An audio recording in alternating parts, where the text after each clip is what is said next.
Good evening, visitors. Welcome to the Australian War Memorial's Last Post ceremony. My name is Tristan Rallings, and joining us today from the Australian Army is Captain Jody Nicol.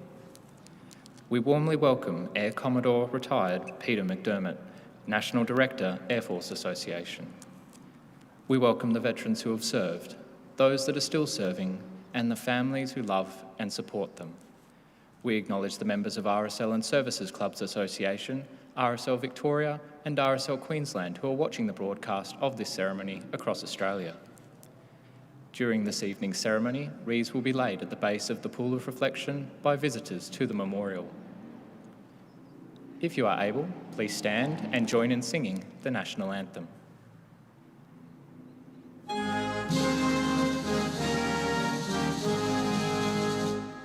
Australians, oh, let us rejoice, for we are one and free. We've golden soil and wealth for toil, our home is girt by sea. Our land abounds in nature's gifts of beauty rich and rare. In history's page let every stage advance Australia fair. In joyful strains then let us sing, advance Australia fair.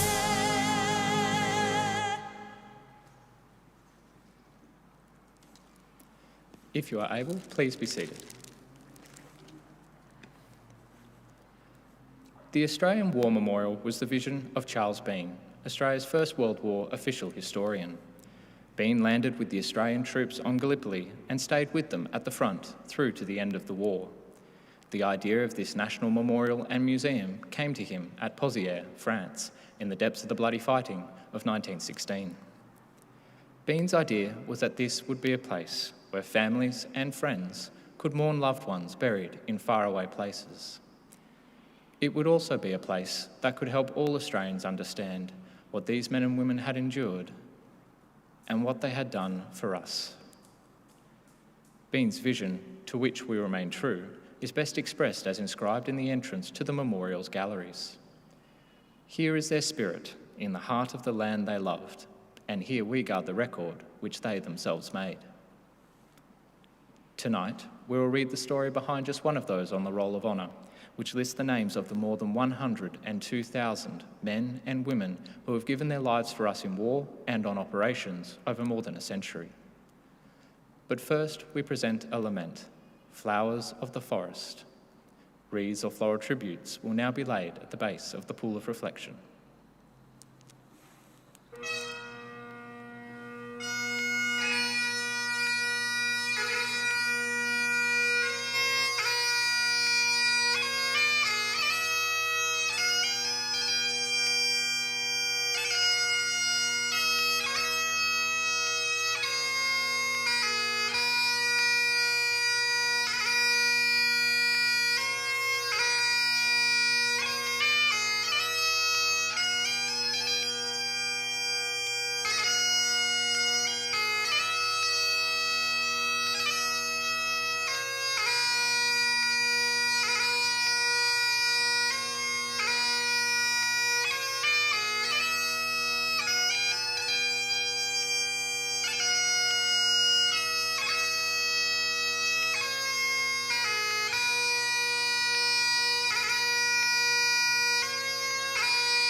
Today, we remember and pay tribute to Flight Sergeant Gordon Maxwell Crouch. Gordon Crouch was born on the 12th of April 1923 in Kilroy, Queensland, the son of Gavin and Selina Crouch. Theirs was a large family, and Gordon had 7 sisters: Maud, Ina, Elsie, Frances, Isla, Ruby, and Nellie, and 3 brothers, Theo, Alan, and Harrington. Gordon attended the Theobald State School from age 5 until he was 14.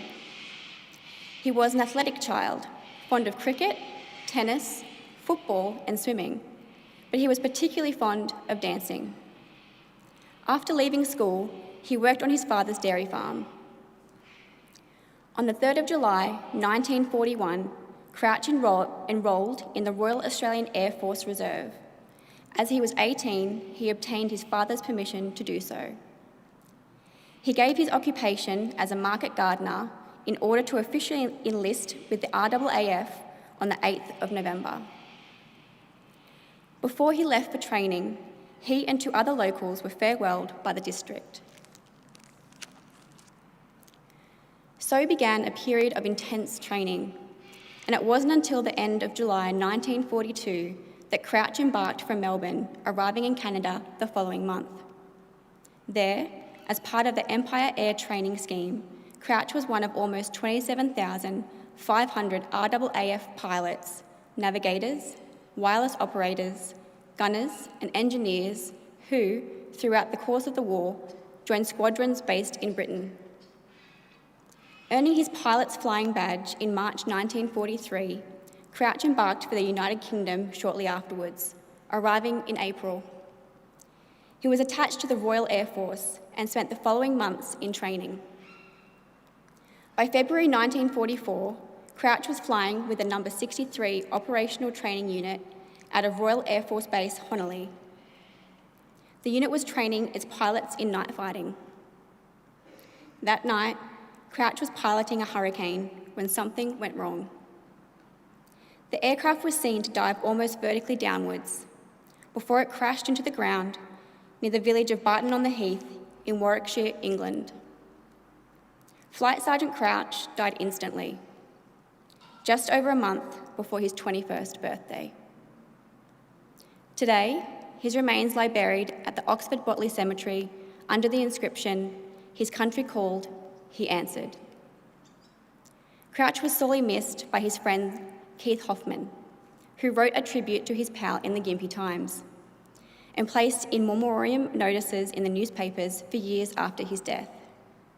One read, "No one knows through the passing years how oft will fall the silent tears, longing for a pal, loyal, true and fine, knowing his equal I'll never find. But deep in my heart a beautiful memory is kept of a pal whom I know I shall never forget." Flight Sergeant Gordon Maxwell Crouch's name is listed on the Roll of Honour on my left, among almost 40,000 Australians who died while serving in the Second World War. His photograph is displayed today beside the pool of reflection. This is but one of the many stories of service and sacrifice told here at the Australian War Memorial. We now remember Flight Sergeant Gordon Maxwell Crouch, who gave his life for us, for our freedoms, and in the hope for a better world.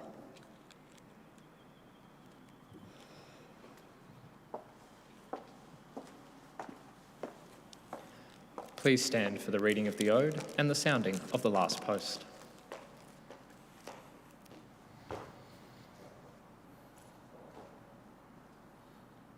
They shall grow not old, as we that are left grow old.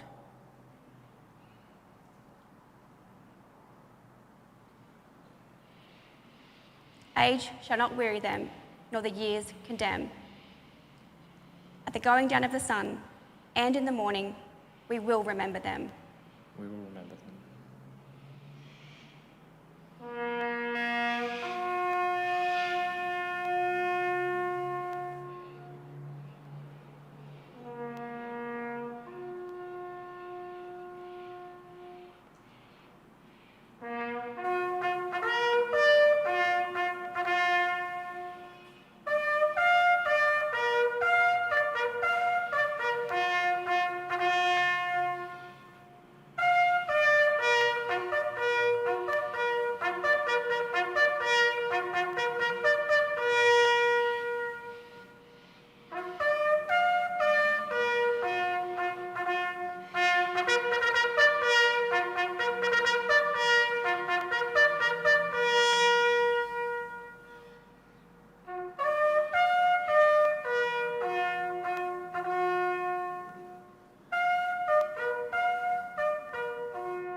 lest we forget.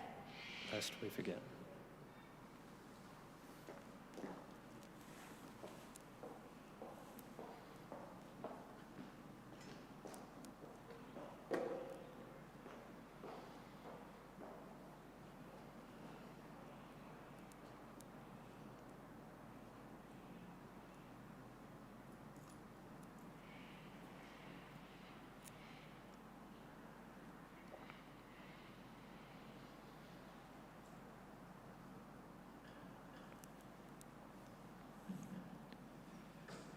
We leave you this evening with the words of the memorial's founder, Charles Bean.